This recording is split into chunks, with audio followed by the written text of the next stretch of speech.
if I could just ask you to begin by helping all of us explain a process that seems very distant and very arcane.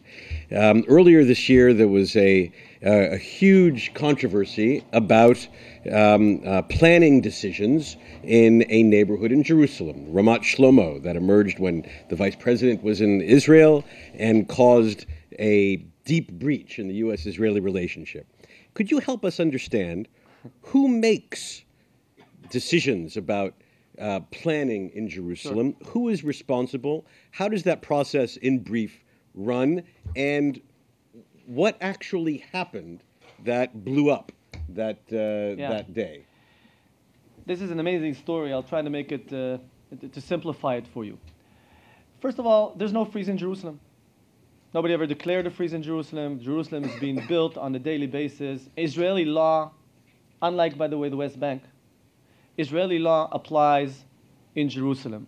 So that means that if you want to get a license, a resident, you have to go to the local committee, which if it's a big project, you approve it in the district committee, which is the Ministry of Internal Affairs and the government. And the normal course of doing business is there's only one way. Everything has to be public debatable. That's the standard way of doing business. The master plan in Jerusalem, please show the master plan. Let me get out of the way here for a minute. It's a little bit difficult to see from your distance, and these are plans that we are willing to show you. The master plan of the city of Jerusalem talks about current neighborhoods and where we intend to expand. Remember I told you earlier about 50,000 new apartments that we are planning, in the process of planning. Most of it is private, by the way. A little bit of it is government owned, especially on the Jewish side. And generally, in order to build and to reach those goals, we have to build new buildings. We have to enable permits. In the Jewish side, if you don't build more buildings, the price goes up the roof, and people leave. And in the Arab side, if you don't approve permits, they build illegally. So the only proper solution is to allocate more land and then release it. Ramat Shlomo, the 1,600 apartments of Ramat Shlomo, is one of those areas. And all of these areas, and I don't know if you could see here, these are different areas. Here are Arab villages, Fatur and Arab Sawakhe, and these are some of these Jewish neighborhoods. In most of those cases, it's very straightforward and not controversial in the sense that we naturally expand a Jewish neighborhood. We anticipate, although the law does not allow us to ask if you're Jewish or Arab when you're buying an apartment. The natural expansion is that Jews like to live next to Jews and Arabs like to live next to Arabs, and there are exceptions. Ramat Shlomo is this area right here. I'm sorry that you can't see too well, but this is a Jewish neighborhood, an ultra-Orthodox neighborhood. Right here is a Jewish neighborhood, and between them there's the valley, and the expansion is towards the valley, 1,600 apartments right here. It's not even close to any Arab expansion. There are other Arab expansions, and when this went into the pipe, nobody knew that it's a problem. Well, what's the problem? There's a master plan. We're continuing to expand it. It seemed to me like the administration was not aware of the fact that there's a plan, and in the plan, what's the logics in the plan? Is it derived from a vision or not? The Israeli, the people, and by the way, it's a committee, it's a district committee, it's not even the local, it's not under my governance, it's the district committee that approved yet another phase of how to take that piece of land and approve it, so that people, so you could bid it and release it for people to bid like it's done in any other city. And actually, those concepts are, it's got to fit the master plan, and then after it fits the master plan, you have to do a detailed plan. I think it's one of those phases of a detailed plan to something that's been discussed in the past as part of the master plan. And all of this discussion was, wait a minute, why are you doing this when Biden is in the country? What do you mean, why are we doing this? You can't freeze the city of Jerusalem. You can't, wait a minute, do you want us to freeze just Jewish buildings in Jerusalem? That's against the Constitution of the United States and against any law to discriminate between Jews and Arabs. And the idea here is that the plan calls for expansion for all, and we could demonstrate that indeed Jerusalem is scaling with all the different sectors. If anything, I would state one more important fact. The Arab population in Jerusalem in the last 15 years is growing faster than the Jewish population. Faster. 15 years ago, it was 70-30. Today, it's 2/3, 1/3.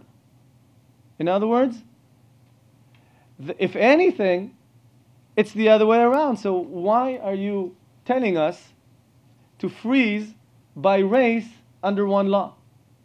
It's unacceptable, and it will not work. And the continue of building the city of Jerusalem is, from my perspective, we did not hear from the government anything else, and we're pushing ahead and developing the city honestly and fairly for all its residents. My name is Eliana Sacker. I was born in Jerusalem and love the city very much. What are your plans to counteract the fact that it's one of the poorest big cities in the country? You have an unproductive population, and they also take over neighborhoods and impede traveling on Shabbat and other restrictions on secular population. Yeah. In the future, if you could use your microphone, and just to repeat what the question is, how do you address the question of poverty? And the relationship with the ultra-Orthodox community.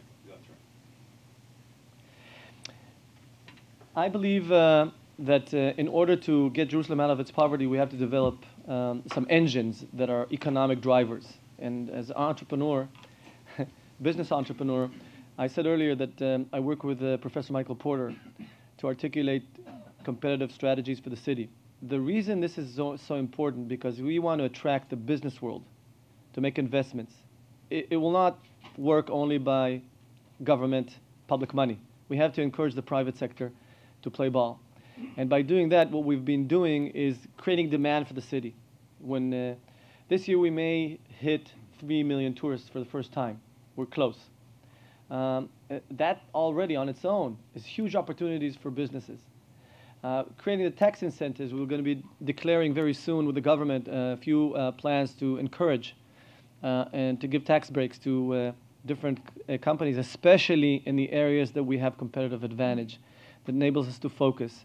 Creating jobs, creating a richer economy, it does its thing. And interestingly enough, today for every available job, we have a lot of demand.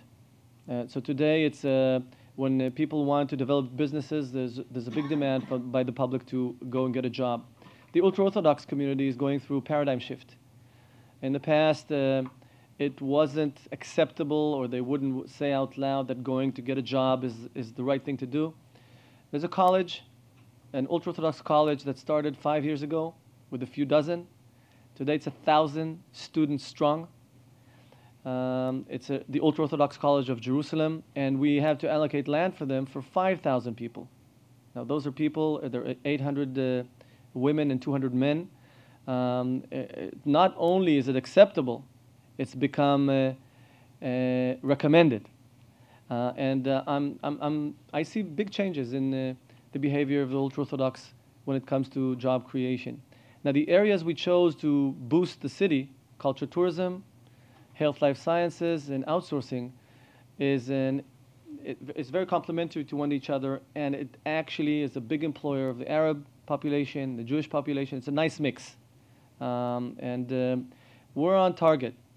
We're on the way, on the path to a process where we could actually stand on our own 2 feet. I'm very optimistic on that.